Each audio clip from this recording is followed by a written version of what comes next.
Halo semuanya, bagaimana kabarnya? Kembali lagi bersama Aing. Kali ini Aing akan ngebahas sebuah film yang seru pokoknya mah, yang diperankan oleh aktor favorit kita, yaitu Jason Statham. Tanpa basa-basi, kita langsung saja meluncur.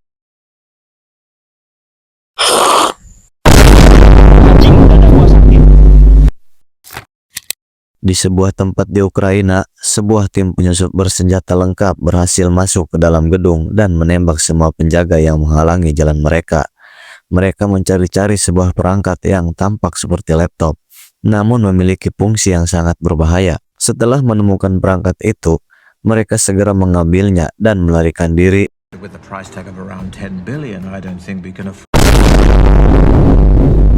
Sementara itu, di London, Inggris, kita diperkenalkan dengan pria bernama Nathan. Ia seorang agen rahasia yang sedang berada di kantor atasannya. Atasannya memberitahu Nathan bahwa ada sebuah perangkat yang dicuri oleh sekelompok orang di Ukraina dan perangkat itu bisa digunakan untuk mengacaukan sistem keuangan dunia. Nathan diminta untuk mengambil kembali perangkat itu secepat mungkin. Nathan pun bersedia melakukan misi tersebut asalkan ia boleh memilih timnya sendiri. Ia lalu memilih 3 orang rekan yang ia percaya. Atasannya setuju dengan pilihan Nathan dan berjanji akan memberikan segala dukungan yang dibutuhkan. Yang pertama, yaitu Orson. Nathan kemudian terbang ke Maroko untuk menemui Orson, seorang mantan agen rahasia yang sudah pensiun dan sedang menikmati hidupnya di sana. Nathan menjelaskan situasinya kepada Orson dan memintanya untuk bergabung dengan timnya. Orson awalnya ragu-ragu karena ia sudah lama meninggalkan dunia spiones, namun ia tertarik dengan tawaran Nathan. Got the plane, the BBJ, this year's and all your medicinal requirements. Tanpa basa-basi, Orson akhirnya setuju untuk ikut serta dalam misi tersebut, dan bersama Nathan ia naik ke pesawat pribadi milik organisasi rahasia tersebut. Di pesawat itu, Nathan memperkenalkan Orson dengan 2 rekan lainnya, yaitu yang bernama JJ dan Sarah. JJ adalah seorang penembak jitu yang handal, sedangkan Sarah, ia adalah seorang hacker jenius yang bisa meretas semua sistem organisasi orang lain. Orson merasa kurang yakin dengan kemampuan mereka, namun ia berusaha untuk bekerja sama dengan baik. Mereka mendarat di Madrid, Spanyol, tempat mereka mendapat informasi bahwa para pencuri perangkat berada di sana. Mereka harus bertindak cepat sebelum para pencuri menggunakan perangkat itu untuk tujuan jahat mereka. In fact, on cue, I think I got him. Saat ini, mereka sedang menunggu kedatangan seorang kurir yang membawa password untuk perangkat itu. Mereka mengikuti si kurir dengan hati-hati.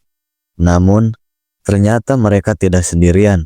Ada sekelompok orang lain yang juga ingin mendapatkan password itu. Sarah menyadari bahwa ada yang tidak beres dan memerintahkan Orson untuk mengatasinya.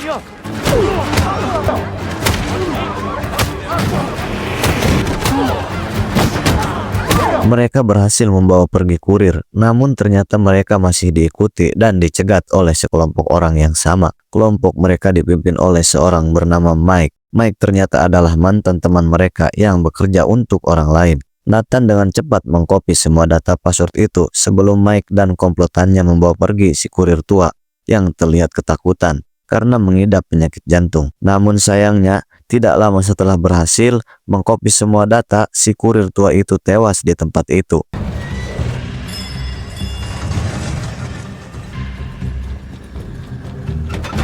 Mike, nice of you to knock.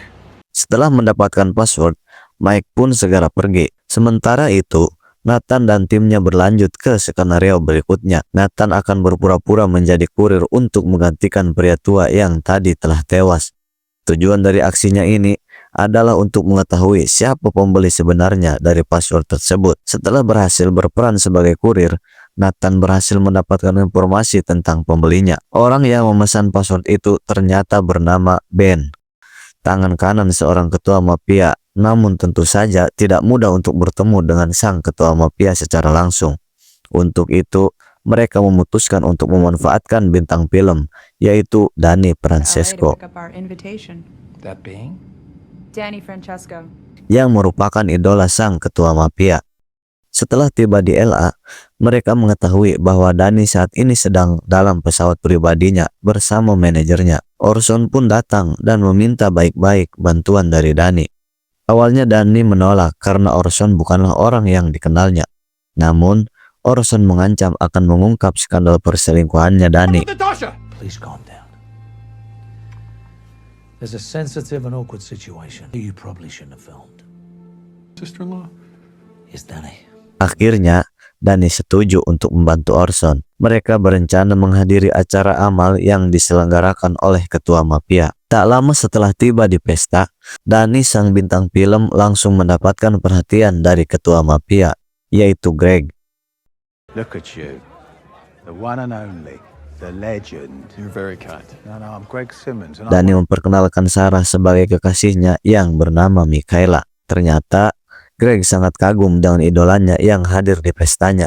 Greg memperkenalkan Danny kepada rekan-rekannya. Di antara teman-teman Greg ada Trent dan Arnold yang merupakan bilioner dari perusahaan biotek. Namun tidak disadari bahwa di antara para tamu ada anak buah Mike yang menyusup ke dalam pesta tersebut.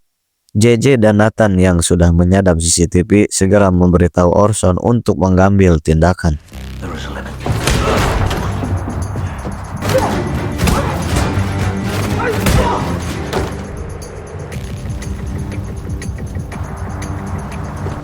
Sementara itu, Sarah pergi ke ruangan belakang untuk memasang alat penyadap dan berhasil mendengar percakapan antara Greg dan Danny. Danny, shush, idea. Why don't you come spend a little bit of time with me and come and have a little vacation in my Turkish villa this weekend? And Ternyata, rencana mereka berjalan dengan lancar. Greg mengundang Danny untuk berkunjung ke rumahnya dan berlibur bersama Sarah di sana. Saat JJ dan Nathan mendengar pembicaraan Greg dan rekannya, mereka mendapatkan informasi bahwa Greg bukanlah pembeli perangkat itu, melainkan hanya perantara yang mendapatkan komisi dari transaksi tersebut. Mereka pun berencana untuk mendatangi rumah rekannya Greg untuk mendapatkan informasi tentang pembeli yang sebenarnya. Orson menyelinap masuk ke rumah teman Greg dengan hati-hati. You are over the wall, neatly done. Redirecting the aircon. And they're all sleeping like babies now. Dengan bantuan Sarah yang menyadap CCTV, Orson berhasil membuka brankas dan mengambil data-data penting dari laptop mereka. Now that you've sucked it dry, Ia juga mengambil beberapa barang berharga dan uang tunai untuk memperlihatkan bahwa perampokan telah terjadi di rumah tersebut. Setelah berhasil, Orson segera keluar rumah. Namun di luar rumah, ia dicegat oleh beberapa orang dan perkelahian pun terjadi. and two fuck nuts. Beralih ke Sarah dan Danny yang menerima undangan Greg untuk berlibur di rumahnya di Turki. Greg dengan ramah menunjukkan koleksi mobil mewahnya kepada mereka. Dan rupanya salah satu mobil tersebut adalah mobil impiannya Danny yang pernah ia kendarai saat syuting film. Karena Greg mengidolakan Danny, ia memberikan mobil tersebut secara cuma-cuma. Danny pun sangat senang dan berterima kasih kepada Greg atas semua kebaikannya. What? It's yours. Come on, let's have Di sisi lain, Sarah terlihat memasuki ruangan pribadi milik Greg.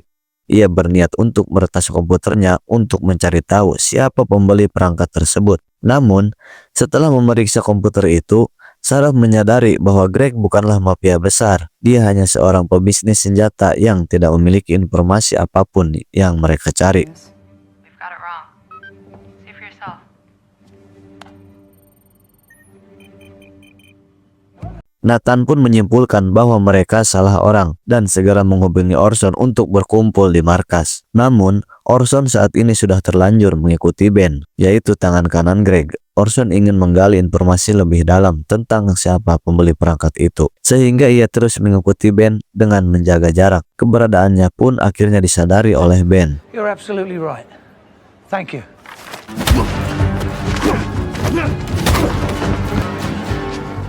Austin, if he gets out of range, I can't block his. Setelah itu, Ben segera kabur untuk melarikan diri hingga sampai di atap gedung. Orson pun menyusulnya.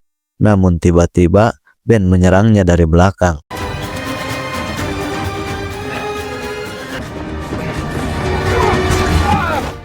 Orson berhasil menghindar dan Ben malah terjatuh dari ketinggian dan tewas. Setelah mendapatkan informasi bahwa Ben akan bertemu dengan pembeli asli, Orson berencana untuk menyamar sebagai Ben yang sudah tewas. Keesokan harinya, Orson bertemu dengan ajudan pembeli yang membawanya ke tempat transaksi di pinggiran kota. Namun, Orson tidak sendirian. Ia diikuti oleh JJ yang sudah siap dengan persenjataan.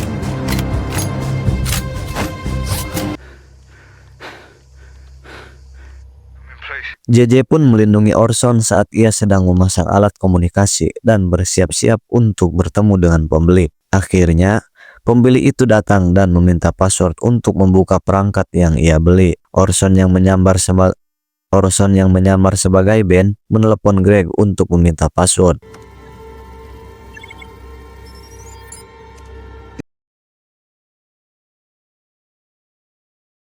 Mereka mentransfer uang senilai 10 miliar dolar ke rekening mereka. Ternyata, perangkat tersebut adalah perangkat yang bisa mengacaukan transaksi bank di seluruh dunia.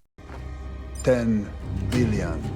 Confirmed. Sayangnya, salah satu anak buah mereka mengenali Orson yang ternyata adalah seorang agen rahasia. Melihat Orson dalam bahaya, JJ pun langsung menembak mereka.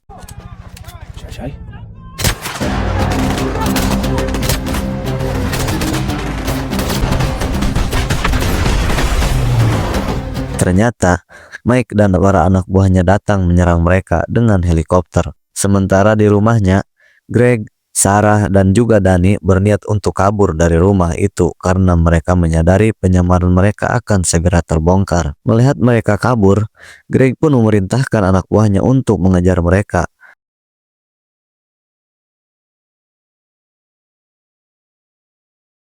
Akhirnya Orson pun berhasil mengambil perangkat itu dan menembak si pembeli dan juga anak buahnya. Kemudian mereka pun segera bergegas pergi dari sana. Sementara itu, Orson dan JJ berhasil menguasai sebuah helikopter dan menggunakan helikopter itu untuk membantu Sarah melarikan diri.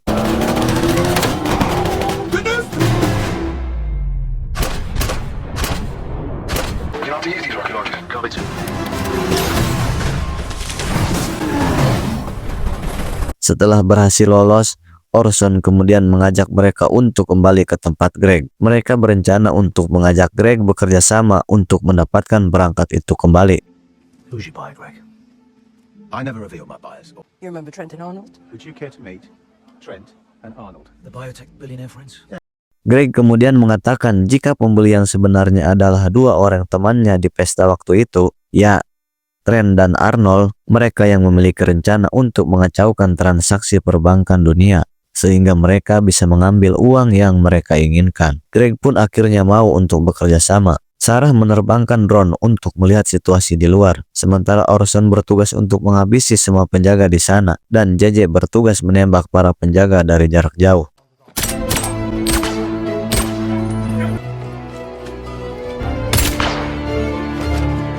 Di sisi lain, Danny dan Greg terlihat sedang berusaha masuk ke dalam gedung. Ternyata, Hello, boys.